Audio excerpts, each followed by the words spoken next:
ನಿನ್ನೊಳಗೆ ನೀ ಹೊಕ್ಕು, ನಿನ್ನ ನೀನೇ ಕಂಡು ನೀನು ನೀನಾಗು. ಇದು 75 ಡೇಸ್ನ 41ನೇ ದಿನ.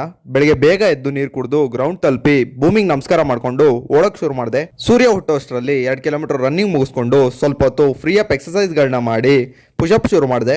1 ಸೆಟ್ಟಲ್ಲಿ 10ರಂತೆ 5 ಸೆಟ್ಟು ಪುಷಪ್ಸ್ ಕಂಪ್ಲೀಟ್ ಮಾಡಿ ಸ್ವಲ್ಪ ಹೊತ್ತು ಪ್ಲಾಂಕ್ ಮಾಡಿ ಫಸ್ಟ್ ಸೆಟ್ ವರ್ಕೌಟ್ನ ಕಂಪ್ಲೀಟ್ ಮಾಡಿದೆ. ಸ್ವಲ್ಪ ಹೊತ್ತು ರೆಸ್ಟ್ ಮಾಡಿ ಬಾಡಿನ ನಾರ್ಮಲ್ ಟೆಂಪರೇಚರ್ಗೆ ತಗೊಂಬಂದು ಸೆಕೆಂಡ್ ಸೆಟ್ ವರ್ಕೌಟ್ನ ಜಂಪ್ ಮುಖಾಂತರ ಶುರು ಮಾಡಿದೆ. ಬಾಡಿ ವಾರ್ಮ್ ಅಪ್ ಆಗೋವರೆಗೂ ಜಂಪ್ ಮಾಡಿ ಸ್ವಲ್ಪ ಹೊತ್ತು ಎಲ್ ಸಿಟ್ ಪ್ರಾಕ್ಟೀಸ್ ಮಾಡಿ ಅಲ್ಲೇ ಇದ್ದ ಇಟ್ಟಿಗೆ ಸಹಾಯದಿಂದ ಸ್ವಲ್ಪ ಹೊತ್ತು ಕೋರ್ಗೋಸ್ಕರ ಈ ಥರ ಎಕ್ಸಸೈಸ್ಗಳನ್ನ ಮಾಡಿ ಇಟ್ಟಿಗೆ ತೆಗೆದು ಸೈಡ್ಗಿಟ್ಟು 100 ಸಿಟಪ್ಸ್ ಮಾಡಿ 100 ಬಸ್ಕಿ ಹೊಡೆದು ಮತ್ತೆ ಇಟ್ಟಿಗೆಗಳನ್ನ ತಗೊಂಡು ಸ್ವಲ್ಪ ಹೊತ್ತು ವಿ ಸಿಟ್ ಟ್ರೈ ಮಾಡಿ ಬೆಂಚ್ನ ಸಹಾಯದಿಂದ ಸ್ವಲ್ಪ ಹೊತ್ತು ಅಬ್ಡಮನ್ ವರ್ಕೌಟ್ ಮಾಡಿ ಆಚೆ ಬಂದು ಸ್ವಲ್ಪ ಹೊತ್ತು ಪುಲ್ ಅಪ್ ಟ್ರೈ ಮಾಡಿ ಸೆಕೆಂಡ್ ಸೆಟ್ ವರ್ಕೌಟ್ನ ಕಂಪ್ಲೀಟ್ ಮಾಡಿದೆ. ಇವತ್ತು ಕನ್ಸ್ಯೂಮ್ ಮಾಡಿರೋ ಫುಡ್ಗಳಂದ್ರೆ ಬೆಳಿಗ್ಗೆ ಉದ್ನಿಟ್ಟು, ಮಧ್ಯಾಹ್ನ ರಾಗಿ ಮುದ್ದೆ, ಅನ್ನ ಸಾರು, ಮೊಟ್ಟೆ, ಸಂಜೆ ಡ್ರೈ ಫ್ರೂಟ್ಸು, ಹಾಲು, ರಾತ್ರಿ ಮತ್ತೆ ಅನ್ನ ಸಾರು. ಇವತ್ತು ಕಲ್ತಿರೋ ವಿಷಯ ಏನಂದ್ರೆ ಮ್ಯಾಟ್ರಿಸಸ್ ಅಂದ್ರೆ ಮಾತೃಕೆಗಳು.